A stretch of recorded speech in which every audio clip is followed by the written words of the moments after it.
Welcome to The Explainer. Today, we're uncovering the secret management philosophy behind one of the most massive retail success stories of the 21st century, Whole Foods Market. How did a niche organic grocery store become an absolute powerhouse, eventually reshaping the entire supermarket industry? It wasn't just about selling expensive asparagus, right? It was a radical shift in how a business views its actual purpose. Okay, let's dive into this. Here's our roadmap for today. First, the Whole Foods phenomenon, then defining conscious capitalism, tracing the evolution of management, navigating environmental forces, and wrapping up with the value-driven approach. All right, Section 1, the Whole Foods phenomenon, the undeniable proof. Before we talk about lofty corporate values, we really need to look at the hard proof of market dominance. Because, well, without profit, the philosophy doesn't scale, right? Just look at these financials from 2011 to 2013. The top-line revenues are marching steadily toward that $13 billion mark. But what's even more impressive? The net income. There's this massive 35.86% growth rate in net income from 2011 to 2012 alone, followed by another 18% the very next year. This proves we're not just talking about some feel-good charity here, we're talking about a highly efficient, rapidly growing economic engine that completely mastered its market. And this brilliantly illustrates the point.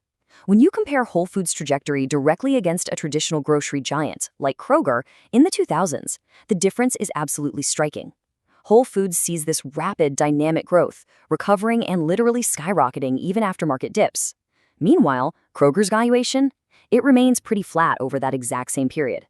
This really proves that their unique management style doesn't just sound nice in theory. It works incredibly well in the real world. Moving on to Section 2, Conscious Capitalism, defining the philosophy. So you might be wondering, how exactly did a grocery store achieve such explosive growth and outpace legacy competition? Well, it all comes down to conscious capitalism. This is a philosophy reflecting that business is ethical because it creates value in society based on voluntary exchange, elevating prosperity well beyond just profit maximization.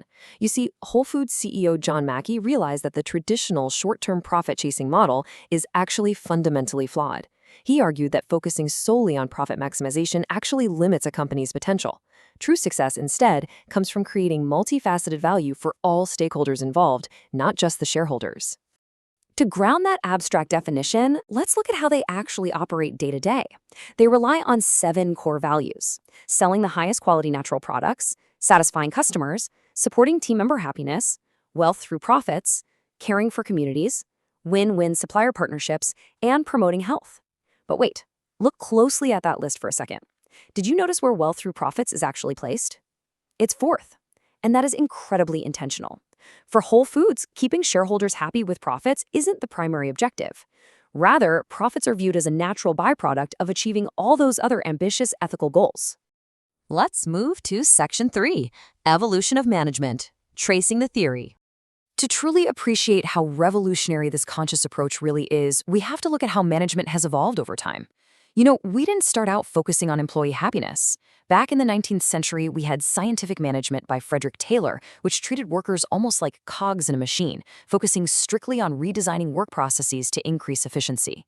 Then, in the early 1900s, administrative management brought in bureaucratic rules and formal hierarchies. It wasn't until the mid-20th century that behavioral management finally started looking at human motivation. Fast forward to the late 20th century, and market-based management emphasized decentralization. Finally, we arrive at the modern era with John Mackey's conscious capitalism, which synthesizes those later, more human-centric models into a stakeholder-focused powerhouse. A pivotal moment in that whole timeline was Douglas McGregor's behavioral theories. On one hand, you have Theory X. That's the old guard belief that employees are inherently lazy and therefore need strict rules, control, and constant supervision. On the flip side, Theory Y posits that employees are actually creative, independent, and thrive when given decentralized authority. Whole Foods heavily leans on Theory Y. They fundamentally trust and empower their diverse workforce, treating them as capable individuals who actually want to contribute, rather than cogs that need to be micromanaged. All right, Section 4, Navigating Environments. Real-world application. Now, it's one thing to have great theories on paper, but how does this actually survive a brutal retail economy? A company's environment includes direct forces like suppliers, and Whole Foods actively manages these relationships with incredibly strict rules. First, they set non-negotiable organic and humane guidelines. Second, they enforce a local rule, meaning goods must be 7 hours or less away from the supermarket carrying it, which saves transport costs and reduces pollution. And step 3 is where they really prove their commitment. They will drop non-compliant vendors regardless of profitability. For instance, Whole Foods actually dropped the wildly popular and highly profitable Chobani yogurt because the company used milk from cows whose feed was derived from genetically engineered crops. They literally sacrificed short-term profit to maintain their core ethical standards. Businesses also face indirect forces, like political and legal changes. For example, CEO John Mackey noted that because of the Affordable Care Act, also known as Obamacare, the company would be forced to adjust its full-time to part-time ratio to 70-30. We bring this up not to endorse any political viewpoint, but simply to illustrate how complex changes in the legal environment can force even the most conscious, employee-centric companies to make difficult internal adjustments. They still have to manage their costs and remain viable in the real world. And navigating legal forces isn't just about labor laws either. Back in 2007, when Whole Foods tried to purchase its rival Wild Oats, the Federal Trade Commission stepped in. The FTC actually accused Whole Foods of trying to monopolize the premium organic market. It turned into an extremely expensive legal process that eventually forced Whole Foods to sell off stores in certain areas just to revive competition.